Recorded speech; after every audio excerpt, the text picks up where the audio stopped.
Thank you, Mr. Chairman. We are all committed to making every government program work as effectively and efficiently as possible for both the beneficiaries and taxpayers. But any attempt to label programs that are designed to promote economic opportunity or help struggling Americans as welfare doesn't move us toward that goal. I don't think that most folks across America believe that nursing care for seniors, Pell Grants to assure that young people can achieve their full God-given potential, tax relief for working families, the school breakfast program, Head Start, and foster care, to which we devoted considerable bipartisan attention in this committee, that they characterize those as welfare. But there are some among our colleagues who do and did during the last Congress in a call for reducing welfare spending. What I think we need to be focused on is a very specific conversation about how to make those programs under our jurisdiction, specifically the TANF program, actually move more people with existing resources from welfare to work. And I'm committed to trying to do that. The Congressional Research Service report that was referenced in the announcement for today's hearing was put together at the request of Senator Jeff Sessions last October at the height of the presidential campaign. He used that report to support the false claim that the United States spends more on federal welfare than any other program in the federal budget. Now that the campaign's over with, I think we probably leave that kind of rhetoric behind. It does not help us resolve these problems. I asked the Congressional Research Service very recently, in anticipation of this hearing, to do a further analysis of the spending in the top 10 programs that some Republicans have classified as welfare.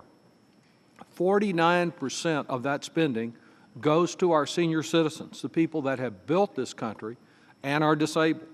28% supports working families and individuals. 8% is for education. 14% is primarily for medical and food assistance, and of course we know there are efforts underway this week to cut 5 times as much from food security as the Senate did in its farm bill. Of the entire total, only about 1% is direct cash assistance to the needy in the form of the Temporary Assistance for Needy Families program. The written testimony submitted by some of our witnesses here today suggests that helping Americans during tough times will stop them from finding a job. One witness has even suggested that if we just would allow more people to fall into poverty during the recession, they'd be more likely to work. To me, that fundamentally misreads the character of the American people. I believe they want to work. They want to set an example for their kids and do right by their kids. And they want to engage in the struggle each and every day to do just that. We don't need to push more Americans into poverty for them to want to work. This also ignores the many programs within the jurisdiction of our full committee, such as the Earned Income Tax Credit and the Child Tax Credit. The Earned Income Tax Credit increases the value of work for anyone moving into a job that pays low or moderate wages. The Child Tax Credit increases the take-home pay of a minimum wage worker.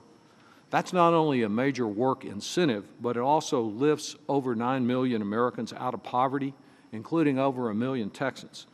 Furthermore, research indicates that the efforts to make work pay, like the Earned Income Tax Credit, also help reduce generational poverty by boosting school achievement as well as the earnings of their parents.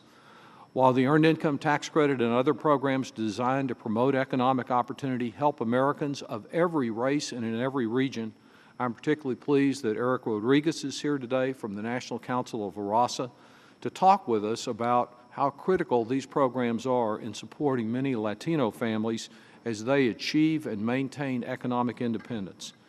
And in terms of recent efforts to assist people dealing with the severity of the recession, it's worth remembering that much of that assistance is already being reduced. The temporary tax assistance, the Medicaid expansion, the duration of unemployment benefits has also been significantly reduced. And of course, the sequestration across-the-board cuts are cutting into these programs in a significant way. We can do more to promote and reward work. We should, including reviewing and perhaps improving the phase-out points for some of these programs, but we need to do it together with a realistic view of the difference between these opportunity programs and what has traditionally been called welfare. I yield back.